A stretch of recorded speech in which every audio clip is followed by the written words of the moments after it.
पिछले एपिसोड में हमने देखा था कि किन्नान उन 500 पिल का इस्तेमाल करते हुए अपना ब्रेक थ्रू करने की कोशिश कर रहा होता है, जिस चीज में वो कामयाब भी हो जाता है और उसने वहां पर अपना ब्रेक थ्रू कर लिया था। उसके बाद उसके अंकल उसे कल्टीवेशन करने की एक बुक देते हैं, इसलिए किन्नान उस बुक को भी पढ़कर समझना शुरू कर देता है कि आखिर वो उस बुक में लिखी टेक्निक का किस तरह से इस्तेमाल कर सकता है। और उसने उस बुक को भी कुछ ही टाइम के अंदर पूरी तरह से पढ़कर समझ लिया था, जिस वजह से उसे उस बुक की सारी टेक्निक आ गई होती है। और अब यहाँ से ये एपिसोड शुरू होता है। तो इस एपिसोड की शुरुआत में हम ज़ुआनलिन सेक्ट का जो मार्शल आर्ट कंपटीशन होने वाला है उसका सीन देखते हैं, क्योंकि इस कंपटीशन में जो भी जीतेगा उसे ज़ुआनलिन सेक्ट अपने सेक्ट में ले जाएगा। इसलिए सारे के सारे लोग वहाँ पर बैटल एरिना के अंदर आकर जमा हो गए होते हैं। उसी में हम फैंग फैमिली को भी देखते हैं, जो लोग भी अपने डिसाइपल के साथ वहाँ पर आ चुके थे। वहाँ आने के बाद वो लोग कह रहे होते हैं हमें तो किसी चीज से घबराने की जरूरत नहीं है, क्योंकि ये तो कंफर्म है कि हमारी फैंग फैमिली से ही कोई ज़ुआनलिन सेक्ट में जाने वाला है, हमारे सामने कोई भी नहीं टिक सकता। जिसके बाद वहाँ पर किन्नान भी आ जाता है, जो अपने फादर और बाकी सारे लोगों को वहाँ पर ग्रीट करना शुरू कर देता है। और जब वो सामने फैंग फैमिली को देखता है तो उसका वहाँ पर खून खौल जाता है। जिसके बाद वहाँ पर वही लड़की आती है जिसे हमने पिछले एपिसोड के लास्ट में देखा था। वो वहाँ पर आने के बाद सारे के सारे लोगों का वहाँ पर वेलकम कर रही होती है यहाँ पर आने के लिए। किन्नान जैसे उसे देखता है वो एकदम ज्यादा हैरान रह जाता है। वो तो इसकी आंखों से आंखें मिला ही नहीं पा रहा था, क्योंकि उसकी लड़की के अंदर से इतना ज्यादा ऑरा का प्रेशर बाहर निकल रहा होता है कि किन्नान उसे देख तक नहीं पा रहा था। ये देखकर किन्नान हैरान रहता है कि आखिर ये है कौन और इसके पास किस तरह की कल्टीवेशन पावर है जिससे तो मैं नजर तक नहीं मिला पा रहा। जिसके बाद अब वहाँ पर सारे के सारे फैमिली के लोग आते हैं और उनका जो लीडर होता है वो उस लड़की के सामने ग्रीट करते हुए उन्हें ये बता रहा होता है कि हमारी फैमिली का नाम ये है और हम अपनी फैमिली से किसको इस बैटल एरिना के अंदर भेजना चाहते हैं। तब चैन का जो फादर होता है वहाँ पर उस लड़की के साथ जो दूसरा आदमी खड़ा होता है उससे पूछ रहा होता है यहाँ पर कंपटीशन शुरू होने से पहले क्या आप मुझे ये बता सकते हैं कि यहाँ की कंपटीशन का रूल किस तरह से होने वाला है। उसके बाद डिसाइपल को कंपटीशन लड़ने में थोड़ी आसानी होगी। जिस पर वो आदमी कहता है ठीक है, मैं एक एल्डर को यहाँ पर भेजता हूँ जो तुम्हें सारे के सारे रूल समझा देगा। जिसके बाद वहाँ पर एक दूसरा एल्डर आ गया होता है। वो वहाँ पर आने के बाद सारे लोगों को रूल समझा रहा होता है कि किस तरह से यहाँ का कंपटीशन लड़ा जाएगा। जिसके बाद वो वहाँ पर एक पॉट को लेकर आता है और उसमें कई सारी लकड़ियां को रख देता है। उन लकड़ियों के ऊपर अलग अलग नंबर लिखे होंगे और इसलिए सारे के सारे डिसाइपल को एक एक लकड़ी उठानी है। जो भी लकड़ियां उठाएगा उसके पास वो नंबर आ जाएगा। जिसके बाद एल्डर वहाँ पर जो भी दो लोगों का नंबर लेंगे उन दोनों नंबर वाले को बैटल एरिना के अंदर आकर एक दूसरे से फाइट करनी होगी। इसलिए यहाँ पर सारे डिसाइपल को एक एक लकड़ियां उठानी है। जिस वजह से सभी डिसाइपल वहाँ पर आने के बाद एक एक लकड़ियां उठा लेते हैं ताकि उसकी मदद से आगे फाइट कर सके। तब वहाँ पर किन्नान जैसे एक लकड़ी उठाता है वहाँ पर उसके फादर आ जाते हैं जो उससे पूछ रहे होते हैं किन्नान जरा तुम मुझे बताओगे कि तुम्हारा नंबर क्या आया है। किन्नान उनसे कह रहा होता है लगता है मेरे पास फर्स्ट नंबर आ चुका है, हो सकता है सबसे पहली फाइट मेरी ही हो जाए। तब वहाँ पर वो लड़की आती है जो किन्नान का ख्याल रखती है। वहाँ आने के बाद वो किन्नान से कह रही होती है मुझे पूरा भरोसा है आपके ऊपर, आपको थोड़ी ना कोई हरा सकता है, चाहे कोई भी क्यों ना आ जाए वो आपके सामने जरा सा भी नहीं टिक पाएगा। मेरी सारी की सारी शुभकामनाएं आपके साथ है, आप जरूर इस कॉम्पिटिशन को जीत जाओगे। जिसके बाद वो एल्डर वहाँ पर ये अनाउंस करता है कि जिस भी डिसाइपल का नंबर 1 आया है वो और जिसका नंबर 20 आया है वो दोनों बैटल एरिना के अंदर आकर खड़े हो जाएं, क्योंकि उन दोनों की यहाँ पर सबसे पहली फाइट होने वाली है। जिसके बाद 20 नंबर पे जो होता है वो शियाओ होता है, इसलिए वो बैटल एरिना के अंदर आने के बाद सारे लोगों से कह रहा होता है देखता हूँ मेरे सामने कौन टिक पाता है, मैं तो यहाँ पर अपनी फैमिली का नाम रोशन करने के लिए आया हूँ। लेकिन जैसे वो पीछे मुड़कर देखता है तो उसकी वहाँ पर हालत खराब हो जाती है, क्योंकि उसके पीछे तो किन्नान खड़ा हुआ था। वो उससे कह रहा होता है अरे किन्नान तुम यहाँ पर, क्या तुम्हारा नंबर फर्स्ट था क्या, लगता है मेरा गलत इंसान से पाला पड़ गया। किन्नान तो वहाँ पर हंसते हुए उसका मजाक उड़ा रहा होता है कि अब बताओ अभी भी तुम मुझे हरा लोगे, बहुत ज्यादा बातें कर रहे थे ना, देखता हूँ तुम कितनी ज्यादा बातें यहाँ पर और कर लेते हो। शिया वहाँ पर किन्नान से कह रहा होता है अरे किन्नान मैं तो तुम्हारा कजन हूँ ना, तो देखना थोड़ा ध्यान से मुझ पर अटैक करना, कहीं मेरे हाथ वगैरह न टूट जाए, मेरी बात मानोगे ना। लेकिन किन्नान उससे कह रहा होता है तुम्हें पता है तुमने मुझे कितना ज्यादा परेशान किया है जब मैं थोड़ा सा कमजोर हुआ करता था, इसलिए आज तो मुझे बहुत अच्छा मौका मिला है तुमसे अपना बदला लेने का, तो इसलिए तुम भी मुझे एक विलन की नजरों से देखो, मैं भी तुम्हें एक विलन की नजरों से देखता हूँ। उसके बाद ही फाइट करने में थोड़ा मजा आने वाला है। तो वहीं वो जो एल्डर होता है वहाँ पर सारे लोगों से कह रहा होता है अरे ये दोनों यहाँ पर भाषण ही करते रहेंगे कि अपनी फाइट शुरू करेंगे, मुझे तो इनकी फाइट देखकर मजा नहीं आ रहा। कोई पावरफुल बंदा यहाँ पर आया होता तो फाइट देखने में अच्छा भी लगता। जो उसको तो किन्नान को भी गुस्सा आ जाता है, उसने वहाँ पर अपनी थंडर स्वॉर्ड को बाहर निकाल लिया था और जैसे वो स्वॉर्ड को बाहर निकालता है स्वॉर्ड का जो प्रेशर होता है वो इतना ज्यादा होता है कि पूरे बैटल एरिना के अंदर ही तूफान सा आ चुका था, क्योंकि उसने अपनी थंडर स्वॉर्ड टेक्निक को काफी ज्यादा एडवांस कर लिया होता है अपने अंकल की दी हुई बुक की मदद से, जो देखकर तो सारे के सारे लोग हैरान रह जाते हैं। साथ ही वो जो एल्डर होता है वो खुद में कह रहा होता है अरे वाह ये तो मुझे थोड़ा ढंग का इंसान लग रहा है, मुझे इसकी पावर देखकर ऐसा लग रहा है कि इसने अपने फाउंडेशन लेवल के 5th लेवल को भी यहाँ पर ब्रेक थ्रू कर लिया है, तभी इसके पास इतना स्ट्रॉन्ग प्रेशर है। मैंने तो सोचा था यहाँ पर फैंग फैमिली के डिसेबल के पास ही इतनी ज्यादा पावर होगी, लेकिन देखो किन फैमिली तो इसके आगे निकलते जा रही है। अब मुझे नहीं लगता कि फैंग फैमिली का ही कोई डिसेबल यहाँ पर इस कंपटीशन को जीत पाएगा। इस किन्ना ने तो सारे के सारे लोगों को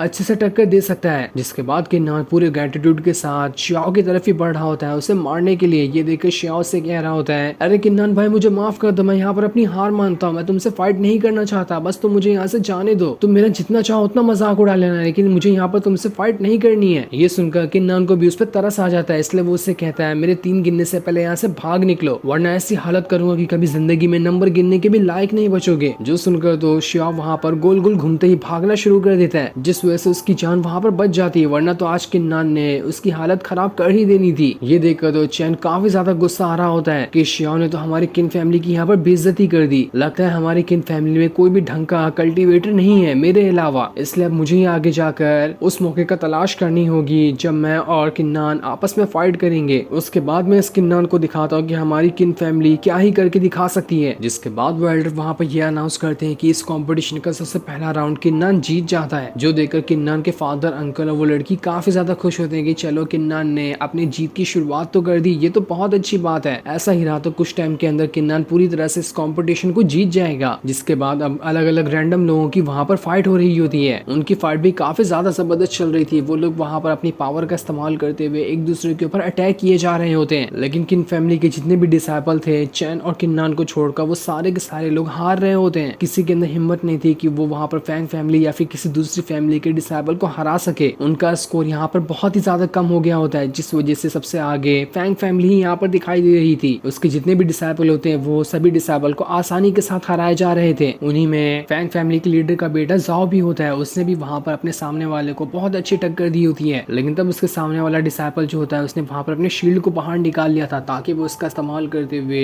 इस जाओ को यहाँ पर हरा सके। लेकिन जाओ ने अपने ऑरा के प्रेशर का इस्तेमाल करते हुए इतना खतरनाक अटैक उस डिसाइपल के ऊपर कर दिया था कि उसकी वहाँ पर हालत खराब हो जाती है और उसका शील्ड विल्ड सब वहाँ पर जाकर टूट जाता है। ये देखकर तो डिसाइपल काफी ज्यादा घबरा चुका था। वो वहाँ पर जाओ के सामने झुककर ग्रीट करते हुए कह रहा होता है, मुझे माफ कर दो, मैं यहाँ पर आपसे हार मानता हूँ, बस आप मुझे यहाँ से जाने दो। लेकिन तब वहाँ पर जाओ आकर उसके सर के ऊपर पैर रख देता है और उससे कह रहा होता है, तुम्हारी कोई औकात नहीं कि तुम मेरे सामने हार मानो, मैं जब तक चाहूँ तुम्हें मार मार कर तुम्हारे साथ खेल सकता हूँ। जिसके बाद वो उसके सामने आ जाता है और सामने आने के बाद उसे फुटबॉल की तरह किक मारते हुए उड़ाकर दूर फेंक देता है। जो देखकर तो सारे के सारे लोग हैरान रह चुके थे कि यहाँ पर तो इस जाओ के पास कितनी पावर है, इसने तो उस डिसेबल की हालत पूरी तरह से खराब कर दी। तब वहाँ पर चैन जो होता है जाओ से कह रहा होता है, तुम्हारी औकात कैसे हुई कि तुमने हमारे फैमिली के डिसेबल को इस तरह से बेइज्जत करके हराया है, हिम्मत है तो मुझसे आकर फाइट करो ना। जिस पर जाओ कह रहा होता है, तुम जैसे कमजोरों के सामने तो मैं खड़े होना पसंद नहीं करता, तो फाइट करना तो दूर की बात है, वो तो मेरी मजबूरी थी, इस वजह से मैं तुम्हारे ऐसे लोगों के साथ फाइट कर रहा हूँ। जो देखकर किन्नान और बाकी लोग वहाँ पर कह रहे थे, आखिर तुम्हारी हिम्मत कैसे हुई हमारी फैमिली के बारे में ऐसा कहने की, क्या यही तुम्हें सिखाया जाता है कि दूसरे की फैमिली की डिसरिस्पेक्ट करना। माना कि हमारी फैमिली में डिसेबल कमजोर है, लेकिन तब भी वो तुमसे फाइट करने के लिए तो आए हैं ना, और तुम्हें थोड़ी बहुत टक्कर भी दी है, इसलिए तुम्हारी कोई औकात नहीं कि तुम हमारी फैमिली के बारे में ऐसा कहो। लेकिन तब यहाँ पर झगड़ा बढ़ता हुआ देखकर वो जो एल्डर होता है वहाँ पर ये कह रहा होता है, माना कि मेरे पास उतनी ज्यादा पावर नहीं, लेकिन यहाँ पर अगर ये झगड़ा और ज्यादा बढ़ता रहा तो मैं भी खुद को रोक नहीं पाऊंगा, इसलिए मैं यहाँ पर कंपटीशन देखने आया, तो यहाँ पर कंपटीशन शुरू किया जाए, फैमिली मैटर यहाँ पर शुरू करने की कोई जरूरत नहीं है। जिस पर सारे लोग उस एल्डर को वहाँ पर हाँ में जवाब देते कि हम यहाँ पर फैमिली मैटर शुरू नहीं करेंगे। तो वहीं वो जो लड़की होती है किन्नान को ही देख रही होती है, जिससे देखते वो खुद में कह रही होती है, किन्नान तो बहुत ही ज्यादा इंटरेस्टिंग बंदा दिखाई दे रहा है, देखते हैं आगे चल के ये इस कंपटीशन के अंदर क्या करके दिखा सकता है। मुझे उसके ऊपर भरोसा है कि वो हो सकता है यहाँ पर और भी लोगों को हराकर इस कंपटीशन में आगे तक जाए। जो सीन दिखाते ही ये एपिसोड यहीं पर एंड हो जाता है। थैंक्स।